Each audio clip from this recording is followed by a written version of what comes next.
Every mask you've seen in a museum was never meant to be seen by strangers. Behind each one is a God watching, waiting.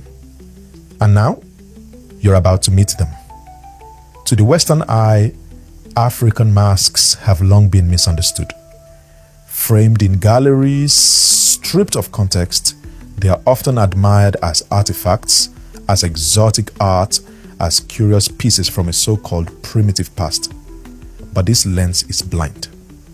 What the West labeled as sculpture, as decoration, was in fact a doorway. These masks were never made to be stared at in silence. They were meant to move, to speak, to embody the sacred. They weren't art, they were technology, spiritual technology. Across Africa, masks were more than objects. They were living contracts with the unseen. They carried the breath of gods, the judgment of ancestors, the voice of forests, rivers, stars. Every line carved into wood, every color painted on the surface, every animal shape chosen was coded with meaning. The mask wasn't a representation of the spirit. It was the spirit. And when it was worn, it wasn't a man performing. It was a god arriving. To wear a mask was to disappear.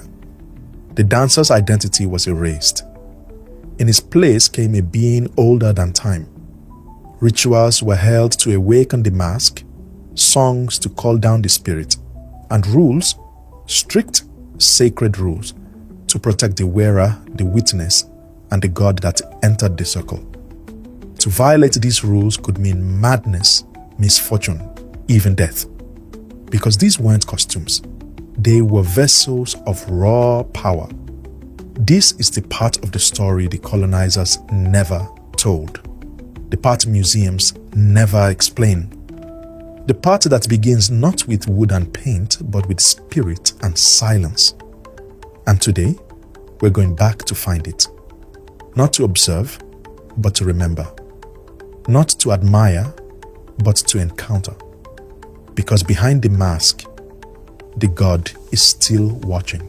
In the deep green forests of what is now Liberia and Ivory Coast, where trees stretch like cathedral columns, and the wind carries whispers older than memory, the Dan people live by laws that were not written by men. These laws come from the spirits of the forest, powerful unseen forces who shape life, guide justice, and maintain balance. Among them is one who speaks not in riddles, but through masks, dance, and trance. Its name is Gle. Gle is not just a spirit, it is a deity, a presence, a living intelligence that moves through the Dan world. It is both feared and revered. But Gle does not appear whenever it wishes. It requires a body, a form.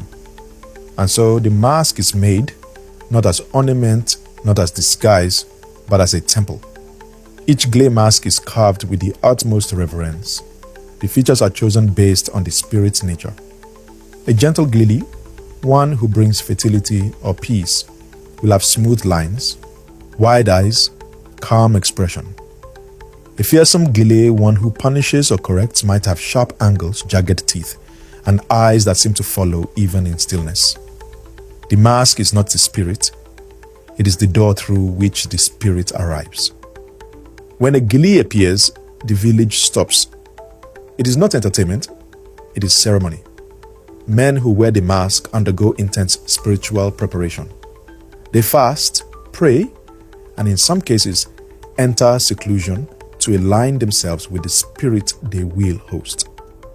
On the day of emergence, the Gle enters the village through the forest path. Drums announce its arrival and the air changes. Children are kept inside. Elders kneel. The masked figure does not walk like a man. It moves with precision, with weight. It glides, stomps, turns with otherworldly presence. And as it moves, it speaks, not with a human voice, but with a code, a hidden language known only to the initiated. The Gle's purpose is not to entertain. It comes to guide, to correct, to maintain the sacred order. It may deliver messages from the spirit world. It may enforce justice when human leaders are too weak or corrupt.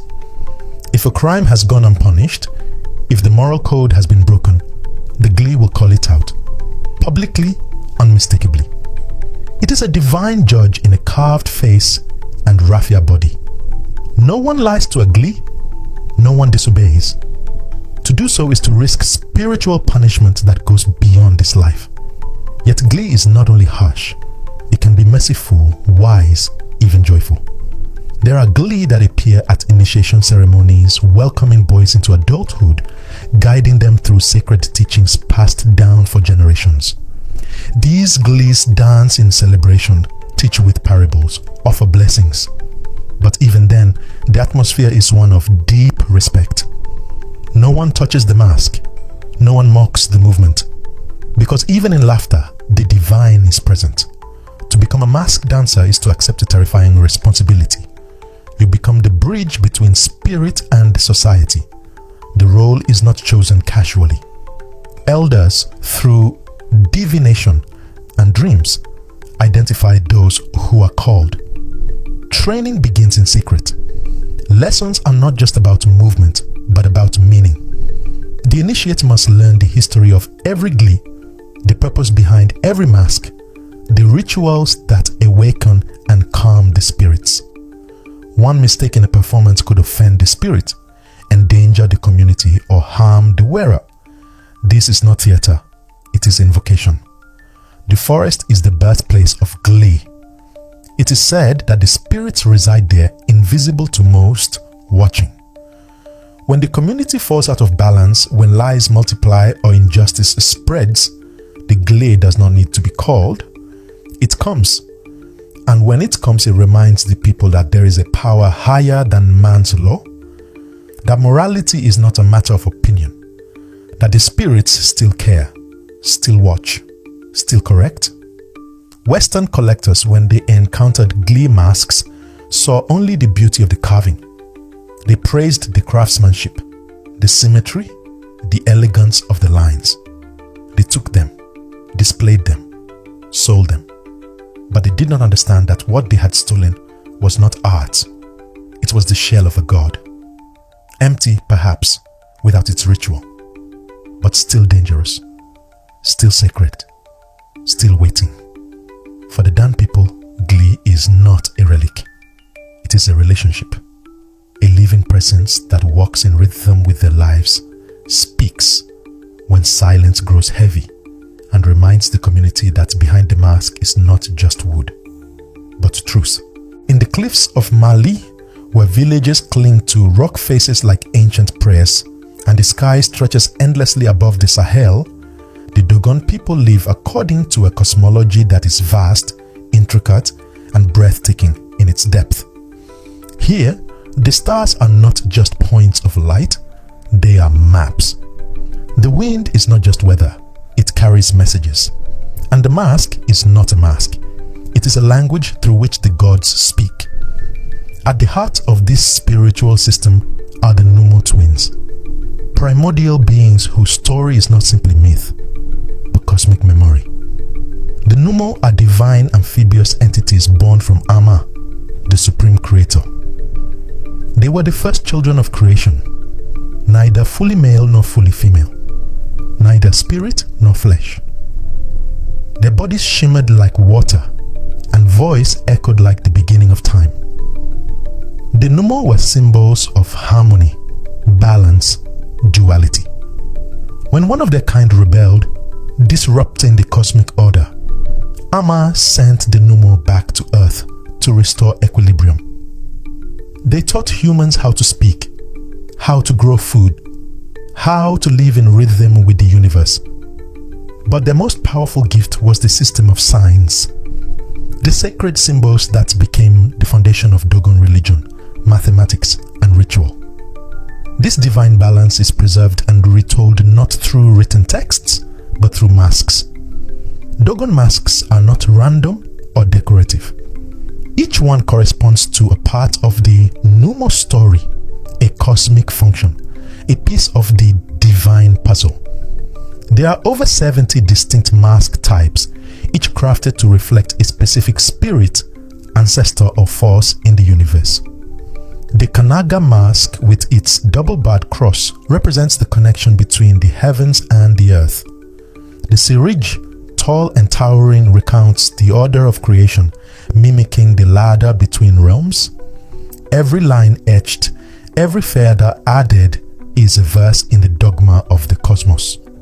Masks are not simply worn, they are activated. The most sacred event in which they appear is the Dharma ceremony, a funerary rite that marks the passage of the dead into the realm of the ancestors. Among the Dogon, death is not immediate. When the body dies, the spirit lingers, potentially causing disruption if not properly guided. The Dharma is the bridge, the farewell, the divine escort. For days, masked dancers perform ancient movements, tracing the journey of the soul through the cosmos. They leap, spin, and sway. Not for show, but in mimicry of the Numo's original dance that realigned the universe. The Dharma is not just for the deceased, it's for the living. It reminds the community of their place in a cosmic system. The dancers, chosen and trained through spiritual initiation, do not perform. They embody.